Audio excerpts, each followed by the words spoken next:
Are you feeling malicious today? Well, I'm Red, and today I'm going to be reading some r/MaliciousDomplance. Ugh, such exciting maliciousness. I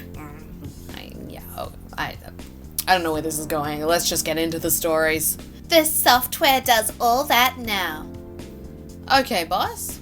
Many moons ago, before the '08 recession, I, manager of the records department among other things, worked in an industry where record keeping is super critical. Bad records mean no more business because one of the many government agencies would shut you down, sometimes permanently. My direct boss, who reported to the CEO, was a good enough person but was overworked and would grab onto any idea as long as it kicked the can down the road, at which point the problem was worse.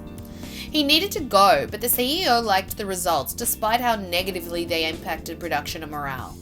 In short, my boss had to go away and I needed to be the one reporting to the CEO. So I waited until he grabbed onto an idea so terrible that it had to be exploited. My boss came in and told me to stop the record keeping. All of it. He told me the salesperson for our software provider informed him that the software could do all of it. My boss was even kind enough to send me a direct email stating all of this.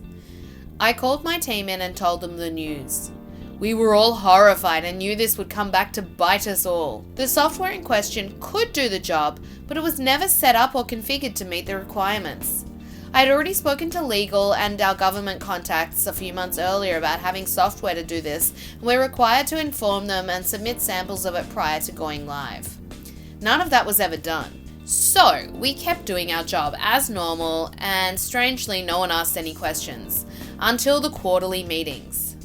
My boss apparently had not informed the CEO of his plan, and instead decided to show the cost savings he'd implemented at the quarterly meeting. Thankfully, our accountant was a sharp-eyed person and she immediately started questioning things. From the information I received from other folks who were in the meeting at that point, the accountant asked how it was possible, and my boss confidently told them he stopped the record-keeping requirements and the software was taking care of it all now. The IT people, who knew what was required to be compliant, apparently created a sound akin to a record needle scratch. IT stated we were months from implementation. Legal chimed in and pointed out that we were now in serious bad legal position. The CEO turned white before assuming a wondrous red tinge. Much shouting was then heard. Apparently, the salesperson told me it would work was not a good excuse. Suddenly, my phone rings and it's the CEO. I'm ordered to the conference room. I smile, grab my folder of evidence, inform my team I might not be back and it's been fun, and walk towards my fate. I walk into a scene I would like to have taken a picture of. The CEO, legal, and IT are up in arms. My boss looks defeated because he now understands how big the issue is. I grab a seat and listen to the lamenting of the masses. When it's my turn to talk, I calmly explain my side of things. The CEO loved the direct email from my boss telling me to stop record keeping. After letting that sink in, I calmly told them of my insubordination for the good of the company, the uninterrupted status of the record keeping, and how we were not in a pile of trouble, but in fact we were 100% compliant. There was a collective sigh of relief. I then told them, moving forward, I would like to be out from under my boss's management and would prefer to report directly to the CEO. To my surprise, they agreed, and within the week, my boss was moved to places he could inflict less damage while having more eyes on his actions. Look at me, I'm the boss now. I don't know if this is really malicious compliance, because you kind of did the opposite of what he said. But you definitely did it in a malicious way. So, yeah. Here is story number 2. We don't need any of that anymore. 20 odd years ago, I was an administrative assistant to the training director in my company.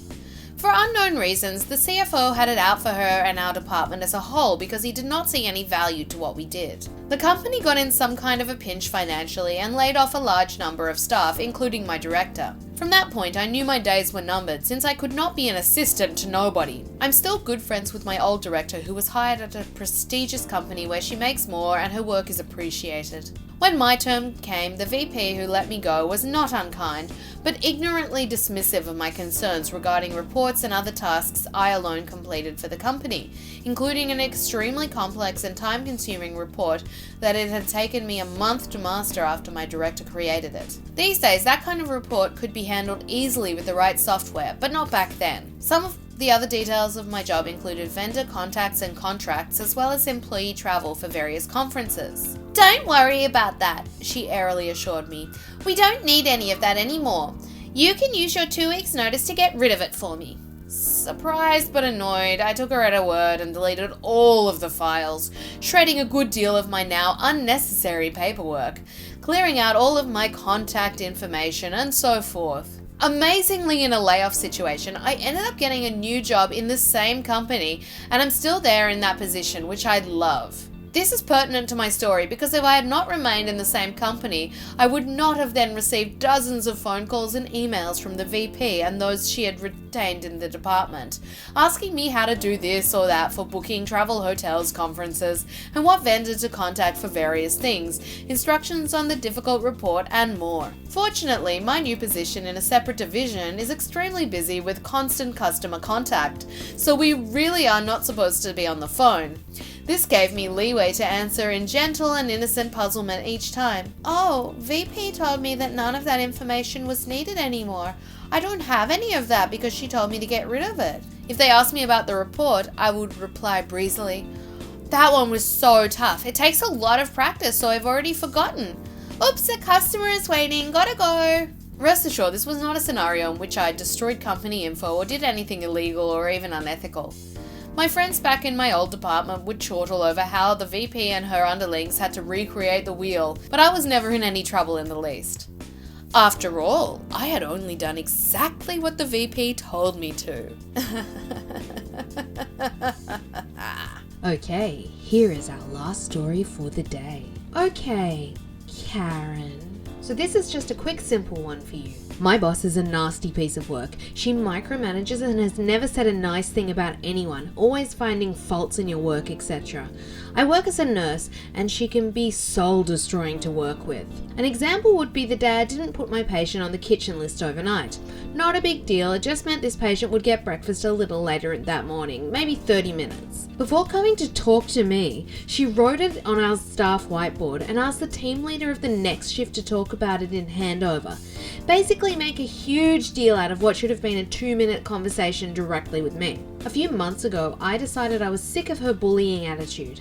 I've stood up to her a few times, which has resulted in her increasing her treatment of me. But I think I can handle it. My life outside of work is more important than my work. No skin off my back. Cue my small but incredibly satisfying malicious compliance. Her name is Karen. So every time I talk to her now, I just give a small pause before I say her name. Sure thing, Karen. She knows I'm making fun of her. She knows I'm not meaning her name, but rather calling her a Karen. But there's nothing she can do. I've coupled this with a killing her with kindness attitude, and it's driving her nuts. Every morning without fail, in my cheeriest voice with my fakest smile, I say, "Good morning, Karen." And she hasn't yet replied. I think I can keep this up maybe forever. And the best bit is, she can't complain. It's her name, and I'm being nice. Kind of. Those were some great r/malicious compliance stories, read by me, Red. If you enjoyed them a little bit or a lot or, have any opinion anyway, just give the video a like. And don't forget to subscribe as well while you're there. Thanks so much. Have a good day.